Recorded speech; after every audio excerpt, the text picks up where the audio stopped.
Hi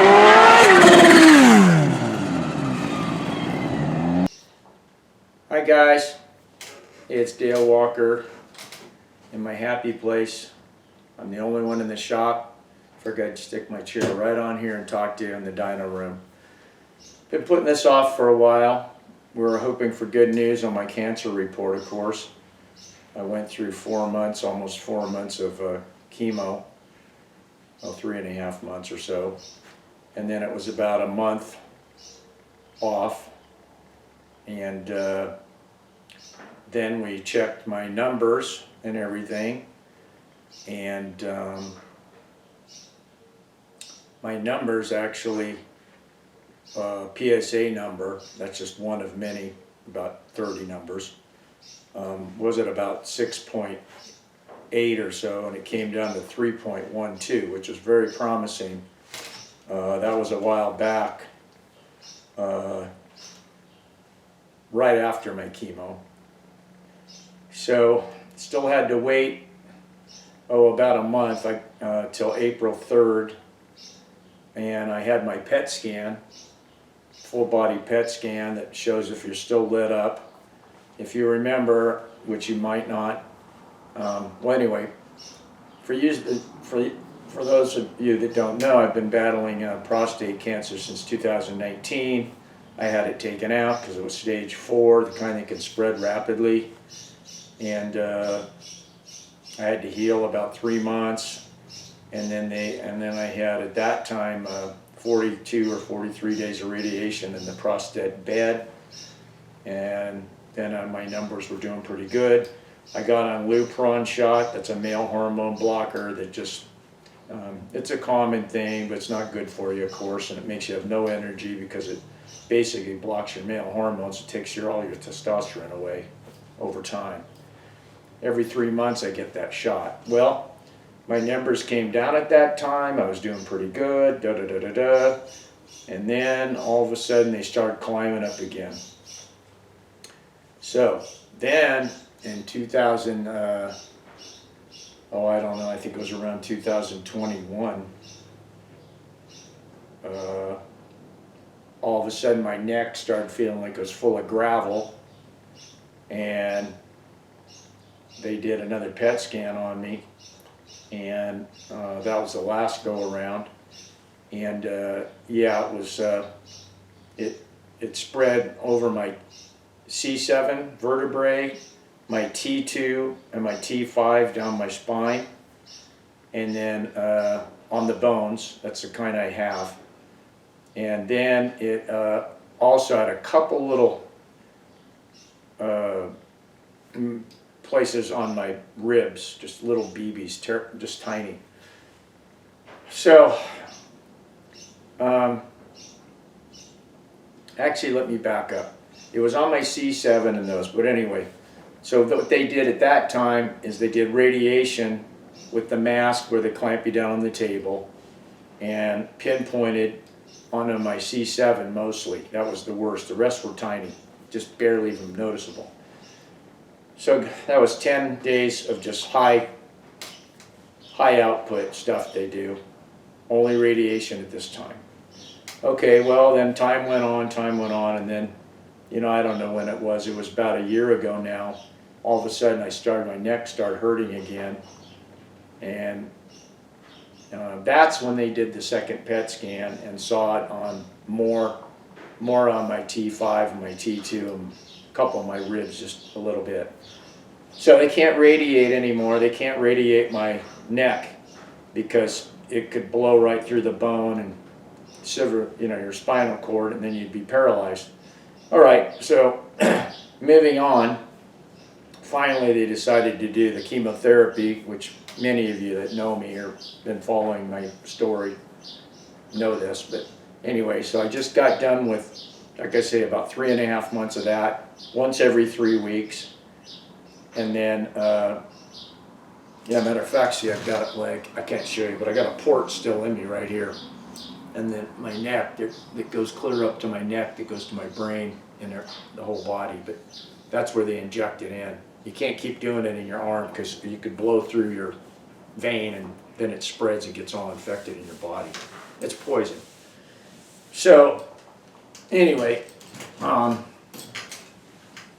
yeah, so I just went through that. It's every 3 weeks, and then I get a shot for my bone strength, and I get another shot that puts your bone marrow on hyperdrive, because I've always had low white blood cell counts. Always. My mom was the same way, and I just have it. And that's to create more white blood cells. So that's the one that really, really, I have to have the day after chemo. And that's the one that just would put me flat, and I'm shaking all night. It takes about 4 days to wear off after the chemo day. And then about 10, 15 days in, you're feeling a little bit better. You start stabilizing. And then, of course, about 3 more days later, every 21 days, they hit you again. It all starts again. So now we're here. So I went and had, on April 3rd, my full body PET scan, like I mentioned at the beginning of this video. And then on April 9th, I had my meeting with Dr. Bajula. He's the guy at the Cancer Center in Carson City, Nevada. He's the top guy there. He's an Indian guy, about 40. He's super nice. He's the best guy, is the top one, the top dog at that place. Modern medicine, though, you know. So, had a meeting, and I already saw my chart, and I already knew it wasn't that great. But it's all in the terminology of medical, right? So I typed things in, and and it looks like it's spread on my ribs more in a few places. So anyway, I got to look at the scan with him. He puts it up on his thing, and it's all in color, and he moves the mouse and everything, or whatever he does, and it's making all these weird colors, and whoo, like bright orange, bright red, bright, bright, bright. So now, on my C7, it's almost gone. It's just barely there. It helped that. The T2 and T5 are gone, but on the left side of my ribs, there's at least four or five spots where it grew quite a bit on my ribs. And it's in my left shoulder now, in the bone, and it's on my right pelvis bone here in front. So that was pretty devastating. I didn't really want to talk about it for a few days. I've been concentrating on little videos, and of course working on Mr. Gray, because the track's opening soon, May 2nd, 3rd, and 4th. And just trying to keep a positive attitude. And I tell you, when I did that little test hit video the other day, that sure picked me up for a little bit. Yeah. So I'm going to the track. I'm going to have a meeting with him and try to hold him off from anything I get to do now at the Cancer Center till after that weekend. But so anyway, he talked to me all about it. And yeah, my PSA came clear down to 3.12. And from 6.7 something, so he was very surprised that now it's spread. It's very progressive. It's spread worse than it ever has. You know, it's on those places I'm telling you now.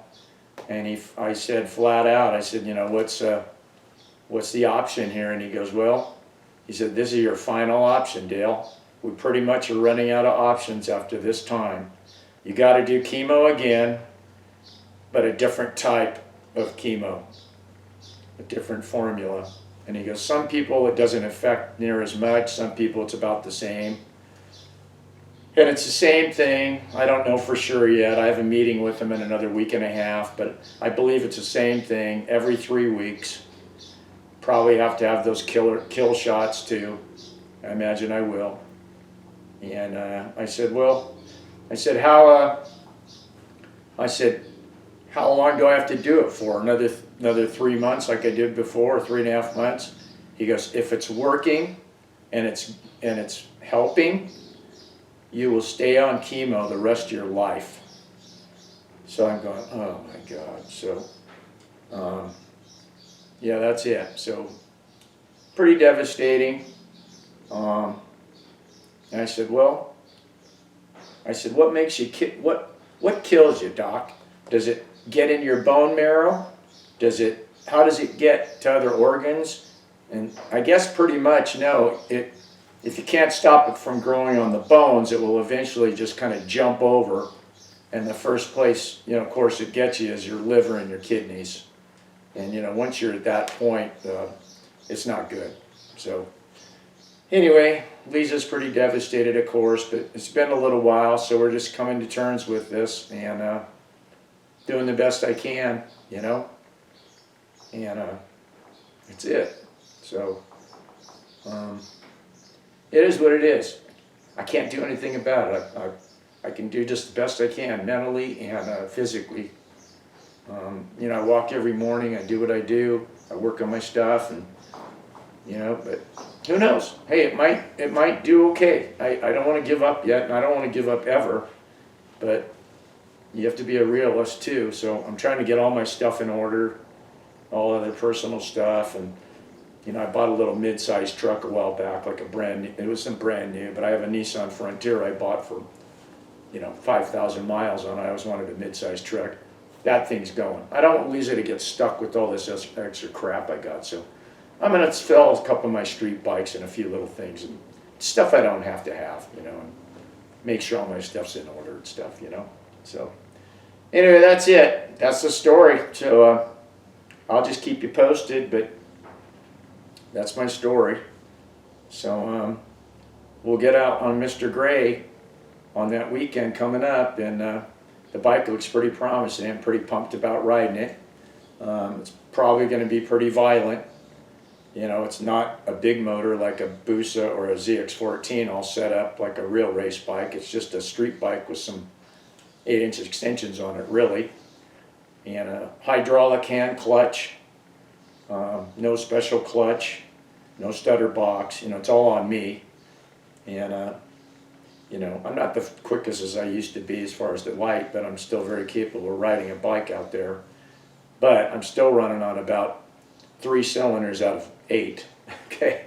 Because my energy, so it's okay. We'll see how I feel. I'll just go out and do my best, and I'm going to start with the stock gearing and see if I can keep the front end down.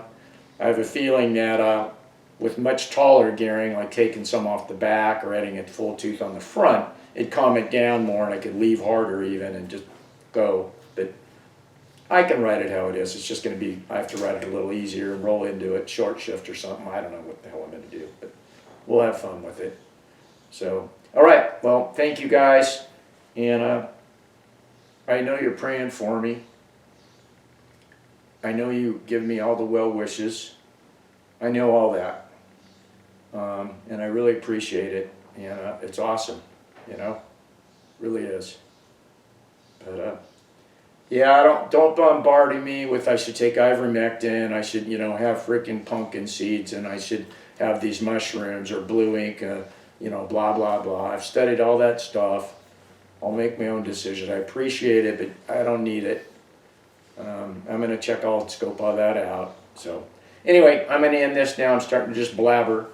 So thank you very much, guys. I love you all. You know that. So we'll catch you on the next video. It'll be a little happier one, okay? See you later. Have a good day. Stay safe.